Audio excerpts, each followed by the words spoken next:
Welcome to our employment quick tips. My name is Robin Westbrook and I am joined with Susan Raymond, and we are both on the employment assistance team here at the Airman and Family Readiness Center located at Shepherd Air Force Base. Susan, can you share a little bit more about what we do? Yes, so the employment team here at the Airman Family Readiness Center, they're available to help you with your job search and your career progression. So we offer counseling classes, counseling one-on-one, job search assistance, resume writing. We help review resumes, and we can even help with the USA Jobs website when applying for federal employment. Be sure that you're also checking out our Airman Family Readiness Facebook page. Robin and I search for local listings, jobs that are fit our clients' profiles, and we put those out as hot jobs on Mondays and Thursdays. So this session we're going to be talking a little bit about phone interview etiquette. This is kind of the sign of the times with COVID, so we thought we'd bring a few tips to you here today.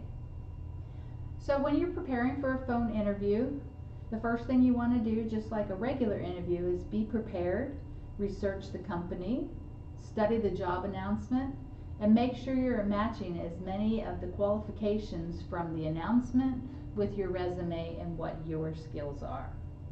Next, anticipate questions. So do a good Google search of interview questions, common interview questions, and practice your responses. Conduct a mock interview if you can get somebody to sit down with you and ask you questions and you practice responding to them. That always is helpful. And then make sure you're preparing your questions for the hiring manager. Typically, you're given an opportunity to ask questions during the interview as well, so make sure you have some well-prepared questions ready. Next, prepare a quiet place with supplies and relevant information ready. Have a pen and paper for notes. Have a copy of your resume. Certifications, licenses will be needed if they ask for dates and places where you've been certified. And then have your professional references ready as well. Finally, confirm details before your interview. Make sure you know who is initiating the call, the time, the date, and be especially sensitive to the time zone with remote job interviewing. Susan, do you have any tips for them about during their phone interview? Yes, so during your phone interview, you want to make sure that you are giving your complete attention to this interview in this time that the hiring manager has set aside for you. Never answer incoming calls and avoid multitasking. Don't eat or chew gum while you're interviewing, and have a glass of water close by just in case your throat gets dry. Consider standing. Standing is considered a position of power. We tend to have more confidence when we're standing, and it keeps you from getting too comfortable. You may want to have a mirror close by to observe your body language. Body language often conveys in your tone of voice. Make sure you're speaking slow and pronounce words clearly. And finally, take notes. Responsibilities of the position. Make sure you're writing down names and titles of those who are on the call for follow-up. So what kind of tips do you have as far as phone interview follow-up? So before the phone call ends, you might want to ask a few questions about the next steps in the hiring process to make sure that there's no expectations, or that you make clear what the expectations are for you. And then after the phone interview, you want to make sure that you send out thank you notes. Regular mail usually shows the most effort, so if you have the mailing address, go ahead and handwrite a thank you note and send it out. If you have been communicating slowly via email with the hiring manager, HR, email could be appropriate, so that could be a way too. These are just a few of the highlights and do's and don'ts for phone interviews.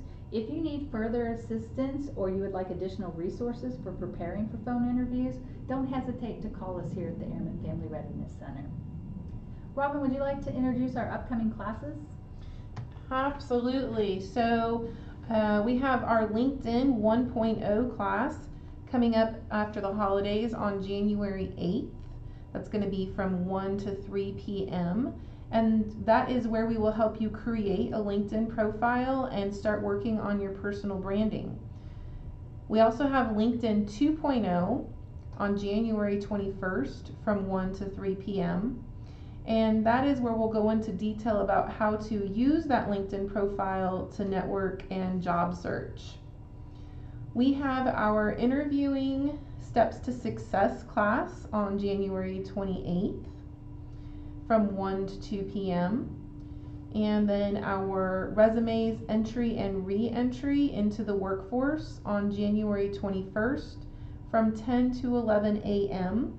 And this is a great class if you are needing help building your resume content to address any lack of employment or gaps in employment you may have. Our last class is going to be our USA Jobs class. We have one of these coming up before the holidays on December 21st from 1 to 2 p.m. And then our next one will be on January 25th from 1 to 2 p.m. And this is where we will help you set up your USA Jobs profile and navigate how to navigate the website. So if you would like to sign up for any of our classes, we would love to have you, and you can reach us by calling us at 940-676-4358. We are currently open Monday through Friday from 8 a.m. to 4 p.m. And we have multiple options to meet with you, whether it's in person or if you prefer not to come in, we can talk to you over the phone, over email, or we have many virtual platform options. And if this is your first time joining us, please make sure to go back to our previous employment quick tips. And that is all for today. Thank you for listening in.